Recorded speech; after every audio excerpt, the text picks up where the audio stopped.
Assalamualaikum warahmatullahi wabarakatuh. Alhamdulillahi wa kafa. Wassalatu wassalamu ala rasulillahil mustafa wa ala alihi wa sahbihi wa man wafa. Amma ba'd.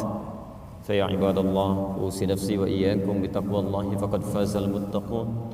Fala tamutunna illa wa antum muslimun. Faqala ta'ala: Ya ayyuhalladzina amanu taqullaha haqqa tuqatih wala tamutunna illa wa antum muslimun. Saudara-saudariku rahimani wa rahimakumullah. Alhamdulillah, pagi ini kita kembali diberikan kesempatan oleh Allah Subhanahu wa taala untuk menjalani sebagian dari aktivitas kehidupan kita. Dan Masya Allah, di antara sekian hamba-hamba Allah yang tengah beraktivitas di pagi ini, ternyata Bapak dan Ibu, teman-teman sekalian, yang terpilih oleh Allah Subhanahu wa taala untuk bisa diringankan langkahnya, dilembutkan hatinya, hadir di masjid ini untuk mempelajari sebagian dari tuntunan agama kita. Saya ingin bermohon pada Allah Subhanahu wa taala, semoga siapapun yang hadir pada saat ini mendapatkan karunia Allah seperti yang dijanjikan oleh Rasulullah sallallahu alaihi wasallam dalam hadis riwayat Al-Bukhari, Kitabul Ilmi, nomor hadis 71, posisi paling kiri sebelah atas di kitabnya, riwayat Abu Hurairah. Perhatikan kalimat Nabi sallallahu alaihi wasallam di hadis ini. Qala Rasulullah sallallahu alaihi wasallam, satu kali Rasulullah sallallahu alaihi wasallam pernah bersabda, "Man yuridillahu bihi khairan." Siapapun yang diinginkan oleh Allah Subhanahu wa taala berubah menjadi orang baik. Kalimatnya menggunakan bentuk umum. Ismun mausulun yadullu 'alal 'amiyah. Huruf yang menunjukkan pada makna yang sangat luas. Jadi bisa mencakup laki-laki, bisa perempuan, bisa orang dewasa, bisa anak yang sudah baligh, bisa tua, bisa muda, besar ataupun kecil. Lihat kalimatnya. Man yuridillahu bihi khairan. Siapapun yang diinginkan oleh Allah Subhanahu wa taala berubah menjadi orang baik. Ya, mohon maaf, ini baiknya menurut Allah, bukan menurut manusia. Jadi kalau antum disebutkan di Lamongan sebagai orang baik, orang Ampel belum tentu menyebut Anda baik. Se-Surabaya menyebut Anda baik, orang Bekasi belum tentu mengenal Anda. Tapi kalau Allah sudah mengatakan Anda orang baik, maka semuka langit dan bumi akan berkata Anda yang terbaik. Nah, siapa orang baik ini? Ternyata kata Nabi sallallahu alaihi wasallam, ketika seseorang diinginkan menjadi baik oleh Allah, yufaqihu fid din. Tanda pertamanya bukan diberikan dalam urusan dunia. Mohon maaf ya, kalau antum sedang mendapatkan misalnya peningkatan dunia, harta bertambah, kedudukan meningkat, tapi dalam saat yang bersamaan tidak memiliki ciri di hadis ini, itu menurut Allah belum tentu baik. Nah, saat seseorang diinginkan oleh Allah menjadi orang baik, maka ciri pertamanya yufaqihu fid din. Dibimbing dia, diberikan dorongan, diringankan langkahnya untuk mau mulai memahami tuntunan ajaran agamanya. Jadi Masya Allah, di antara sekian orang yang sibuk tengah beraktivitas, ternyata Anda yang terpilih oleh Allah Subhanahu wa taala, diringankan langkahnya, hadir di masjid ini untuk memahami sebagian dari ketentuan-ketentuan agama kita. Semoga tanda pertama ini sesuai dengan hadis yang disampaikan bahwa Allah menginginkan kita semua yang berada di sini berubah menjadi orang baik menurut Allah Subhanahu wa taala. Karena itu saya bermohon pada Allah Subhanahu wa taala, semoga siapapun yang hadir di masjid ini, saat kita akan memulai kajian, diberikan petunjuk oleh Allah Subhanahu wa taala sehingga keluar dari masjid ini sudah berubah menjadi dan memiliki sifat-sifat kebaikan yang ditetapkan dalam hadis tadi. Baiklah, karena waktu kita sangat terbatas, ya, dalam kesempatan pagi ini kita akan coba bahas satu materi yang dimintakan oleh teman-teman panitia kepada kami untuk dikaji, yaitu konsep pendidikan anak dalam Al-Quran dan Sunnah Rasulullah sallallahu alaihi wasallam. Karena kita bicara Al-Quran dan Sunnah, maka saya akan coba keluarkan dulu turunan-turunan konsepnya dalam Al-Quran. Kemudian nanti bagaimana keterangan Nabi-Nya terkait dengan ayat-ayat ini. termasuk penjabaran para ulama. Baru di situ kita berikan penjelasan sesuai dengan konteks materi kita saat ini insyaallah. Baik. Saya coba tuliskan dulu, nanti dari situ baru kemudian kita redutkan kembali. Saya ingin pastikan dulu sebentar sebelum kita mulai. Suara saya bisa jelas? Lah, ada feedback enggak? Tidak ya? Baik, alhamdulillah. Bismillah. Saya coba cek dulu. Sebentar. Terlihat insyaallah? Kelihatan? Belum saya tulis ya, bagaimana bisa kelihatan? Saya belum nulis apa-apa, bagaimana bisa kelihatan? Insyaallah. Cuma orang Lamongan yang bisa seperti itu ya. Belum ditulis sudah kelihatan. Insyaallah. Alhamdulillah. Baik. Konsep pendidikan. Insyaallah saya nggak hapus ya. Jadi kalau belum terlihat dengan jelas, nanti di akhir kajian Anda bisa salin ulang atau Anda bisa foto ya. Bismillah. Konsep pendidikan anak dalam Al-Quran.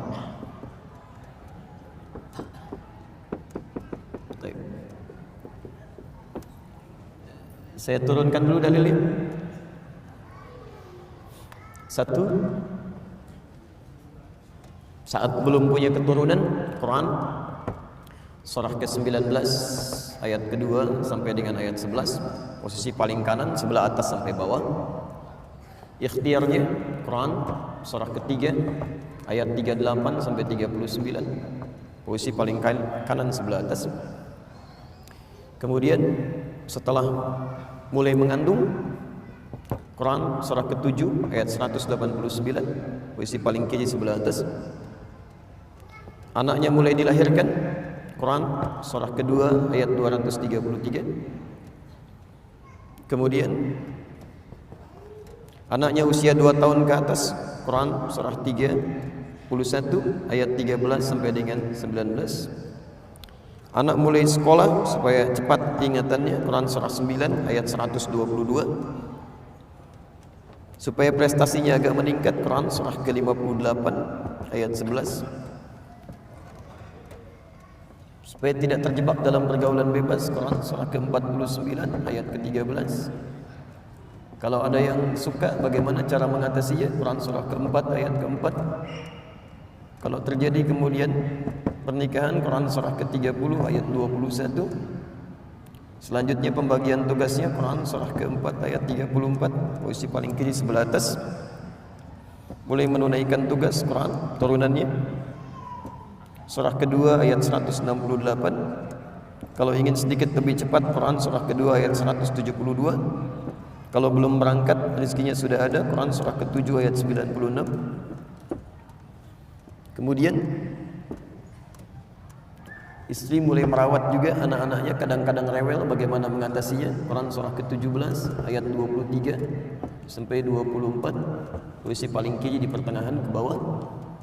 Kemudian teruskan agak cepat, kadang-kadang punya masalah, bagaimana cara mengatasinya, tingkat masalahnya di Quran surah kedua ayat 214, posisi paling kanan sebelah bawah. Solusinya di Quran surah ketiga ayat 142, posisi paling kiri sebelah atas. Kemudian terturunkan lagi ya, cara bersabarnya, Quran surah kedua ayat 155 sampai 157. Kalau ada kebaikan, cara mensyukurinya, Quran surah ke-14 ayat ke-7. Sudah usia 40 tahun, masih ada orang tuanya, bagaimana cara memberikan baktinya, Quran surah ke-46 ayat ke-15, posisi paling kiri sebelah atas.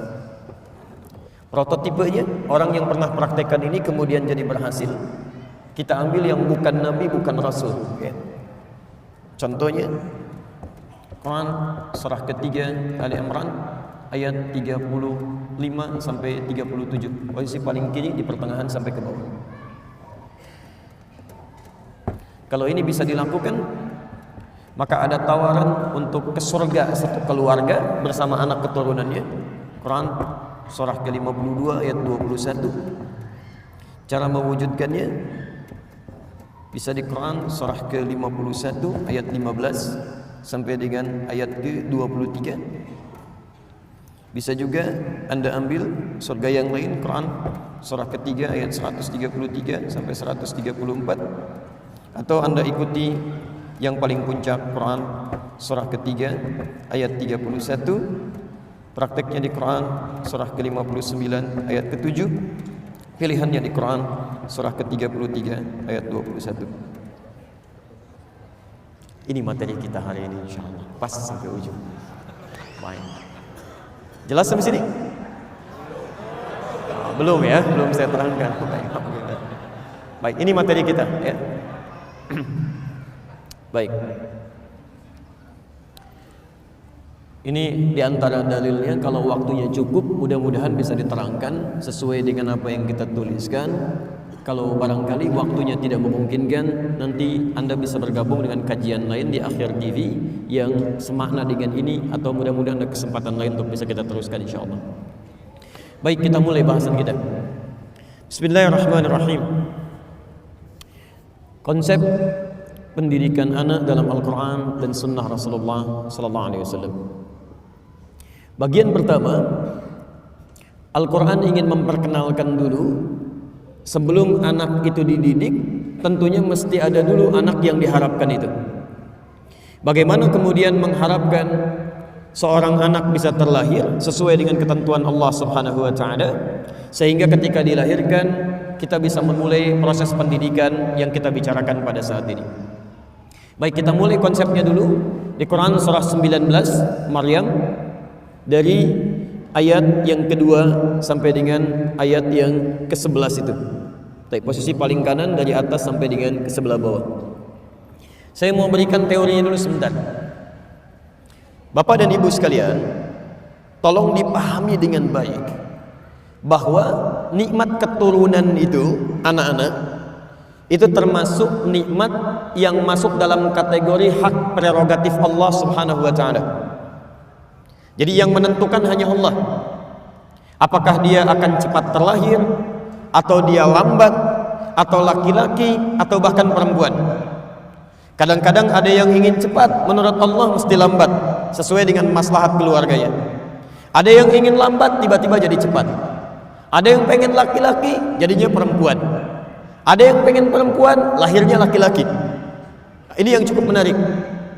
Konsep itu ada di Quran surah ke-31 ayat 34. Saya tidak masukkan di sini. Ada 5 hak prerogatif Allah Subhanahu wa Ta'ala yang tidak akan pernah diketahui oleh makhluk manapun, termasuk malaikat Jibril yang paling dekat dengan Allah Subhanahu wa Ta'ala. Perhatikan kalimatnya. Quran surah 31 Luqman ayat 34. Innallaha 'indahu 'ilmus sa'ah. Hanya Allah yang akan mengetahui tentang kapan terjadinya kiamat. Jadi kalau ada isu mengatakan kiamat akan terjadi tanggal sekian, bulan sekian, tahun sekian, maka Anda bisa langsung tepikan itu. Mustahil. Dulu saya ada di Garut tahun 1999.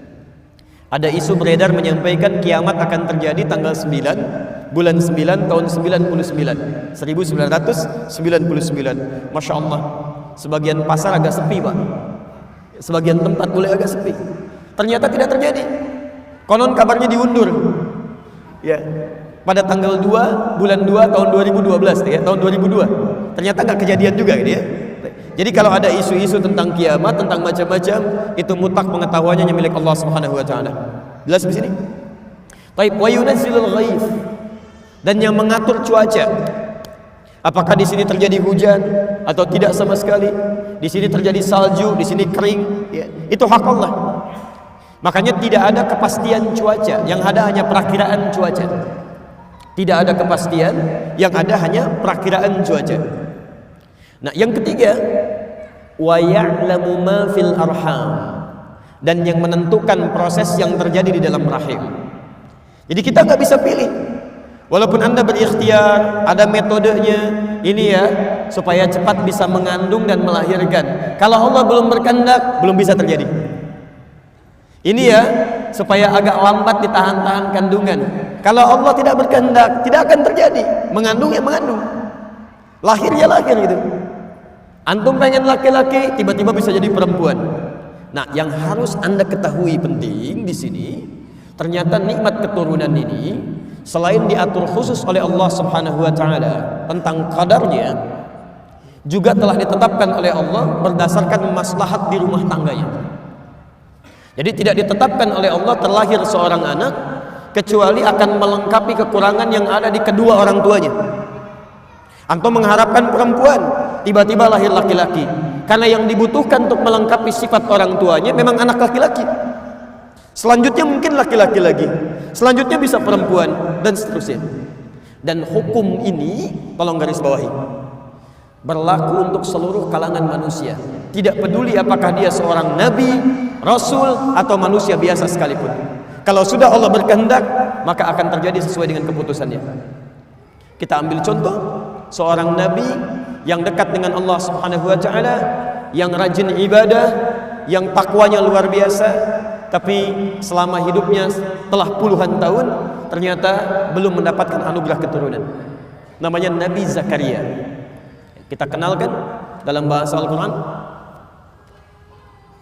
Kaf ha ya ain sad dzikru rahmati rabbika 'abdahu Zakaria. Masya Allah.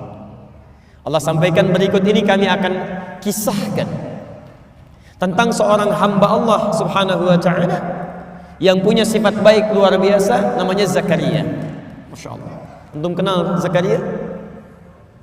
Kenal Nabi Zakaria? Kenal di mana, Mas? Baik. Apa persoalan Nabi Zakaria? Idz nada rabbahu nidaan khafiyya qala rabbi inni wahana al-'azmu minni washta'ala ar-ra'su shayba wa lam akun bidu'aika rabbi shaqiyya. Masya Allah. Ini maaf, Nabi dekat dengan Allah, orang paling takwa di masanya, sudah berumah tangga puluhan tahun, dilukiskan dalam Al-Quran, maaf, rambutnya sudah memutih, fisiknya sudah letih. Dalam masa ini istrinya divonis secara medis, maaf, tidak mungkin punya keturunan, monofos dan mandul. Jadi istrinya divonis monofos dan mandul, suaminya juga sudah sepuh, ya sudah fisiknya mulai letih, rambutnya sudah mulai memutih, kata manusia mustahil punya keturunan. Sudah ikhtiar kemana-mana, ditetapkan tidak mungkin punya keturunan puluhan tahun. Pertanyaannya, maaf, apakah Nabi Zakaria mengeluh? Tidak. Apakah Nabi Zakaria protes? Tidak. Apakah beliau putus asa? Tidak. Di Anda bisa bayangkan, ada Nabi dekat dengan Allah, orang paling takwa, sudah mulai letih, fisiknya sudah letih, rambutnya sudah memutih, diuji oleh Allah belum punya keturunan, tapi tidak pernah mengeluh kepada Allah Subhanahu wa taala. Tetap berdoa, berikhtiar, dan yakin dengan ketetapan Allah Subhanahu wa taala. Sekarang bandingkan dengan kita misalnya. Anda nabi bukan, rasul bukan, takwanya tidak setaat Nabi Zakaria, jaminan surga belum ada, hisab masih menegangkan, amalan masih berantakan, baru 2 bulan 3 bulan diuji belum punya keturunan, Anda sudah mengeluh. Dan kadang-kadang mengeluarkan kalimat-kalimat yang tidak pantas kepada Allah Subhanahu wa taala. Di mana kita perbandingannya dengan Nabi Zakaria? Nah, jadi dalam konteks ini, yang pertama, ketika seseorang sudah berumah tangga, kemudian berusaha untuk mendapatkan keturunan, tapi tidak secepat yang dia harapkan, maka di sini Al-Quran turunkan bagaimana ikhtiar yang sabar untuk memohon kepada Allah Subhanahu wa taala. Jelas sampai sini? Baik. Saya teruskan dulu. Sekarang saya berikan kuncinya menurut Al-Quran. Lalu bagaimana kemudian Nabi Zakaria berikhtiar sampai akhirnya nanti mendapatkan keturunan dengan vonis dari manusia sudah nggak mungkin dapat itu. Quran surah ketiga Ali Imran ayat 38 sampai 39, posisi paling kanan sebelah atas di mushaf. Nanti Anda ambil rumus ini untuk diterapkan dalam kehidupan kita ya. Saya agak lambatkan uraiannya. Bismillah. Teman-teman perhatikan kisahnya. Hunalika da'a Zakaria rabbah. Maka di mihrabnya, saya ulang, di mihrabnya Nabi Zakaria bermohon kepada Allah Rabbi. Qala rabbi habli min ladunka dzurriyyatan thayyibah innaka sami'ud du'a. Kemudian beliau menunaikan salat, meminta kepada Allah Subhanahu wa taala. Saya turunkan sebentar. Saya enggak hapus dulu ini ya, kalau saya hapus barangkali sebagian bagi Anda belum bisa mendapatinya ya. 1, mihrab. Kedua, salat. Ketiga, doa. Nanti saya turunkan ayatnya. Perhatikan, fokus. Saat semua orang mengatakan mustahil kamu punya keturunan, gak mungkin terjadi ini pada kamu, sudah gak bisa ini, maka ajaran Quran menyampaikan kepada kita, saat semua makhluk sudah mengatakan ini mustahil, maka tinggalkan semua perkataan makhluk. Mohonlah kepada Allah Sang Khalik yang tidak punya batas dalam kuasanya. Jadi kalau Anda sedang mengalami peristiwa dalam kehidupan dunia, kemudian semua orang mengatakan itu mustahil, tidak mungkin, tidak bisa, itu tanda dari Allah Subhanahu wa taala yang pertama, agar meninggalkan semua pendapat manusia dan langsung bermohon kepada Allah Subhanahu wa taala. Ini rumusnya. Baik.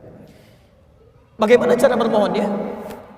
Satu, cari satu tempat yang sekiranya bisa lebih mendekatkan diri Anda dengan Allah Subhanahu wa taala. Di Quran itu ada 3 tempat yang dimuliakan. Bila Anda bermohon kepada Allah dan melakukan ibadah di dalamnya, itu akan lebih cepat tersambung dengan Allah Subhanahu wa taala. Saya agak cepat. Satu, namanya masjid, dan kita berada di dalamnya sekarang. Ya, Quran surah kedua Al-Baqarah ayat 114, Quran surah 9 At-Taubah ayat 18. Yang kedua,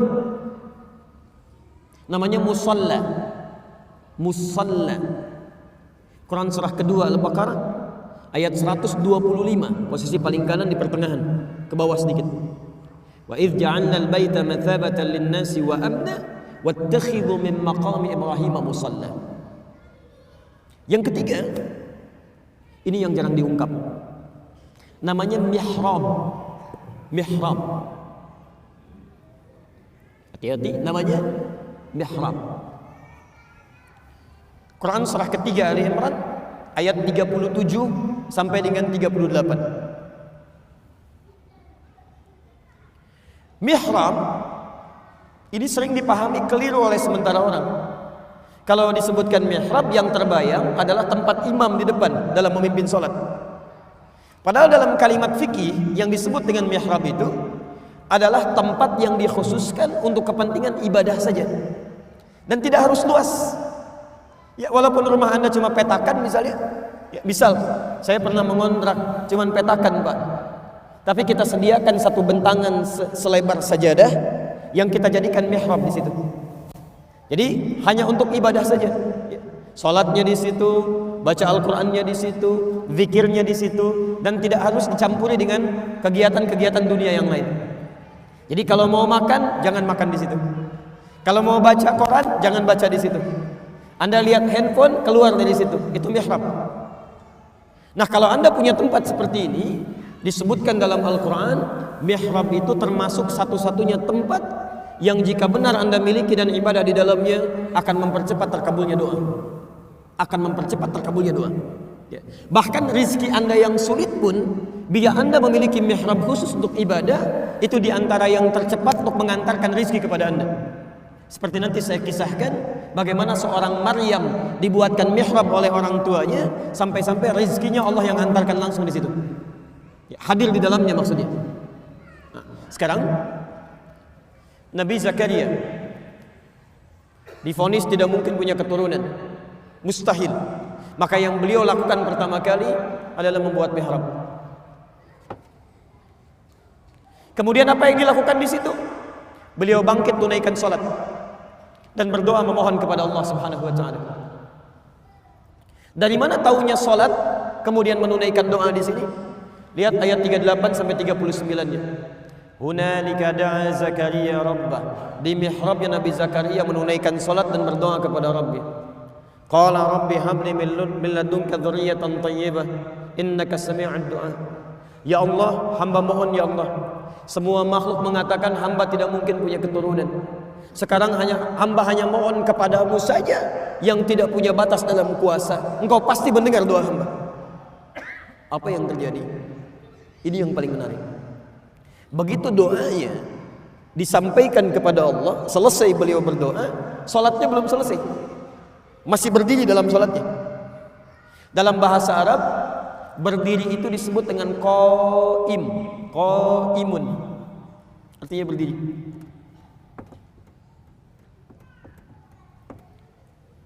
Masih sholat disebut dengan yusalli, yusalli, sedang sholat.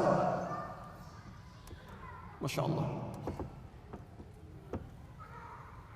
Ini beliau berdoa dalam sholatnya, belum selesai sholatnya, baru selesai doa, sholatnya masih berdiri. Masih berdiri dalam sholatnya. Tiba-tiba turun malaikat. Ayat 39-nya. Fanadatul malaikatu wa huwa qaimun yusalli fil mihrab. Turun malaikat menyampaikan kepada Nabi Zakaria, mengatakan annallaha yubashshiruka bi Yahya. Allah kasih kabar gembira kepada Anda akan punya keturunan. Bahkan namanya langsung dari Allah, Yahya. Artinya hidup. Yang mustahil menurut manusia, lahir dari rahim seorang perempuan yang menopos dan mandul bayi yang hidup, kata Allah nggak ada yang mustahil. Lahir dan hidup dia.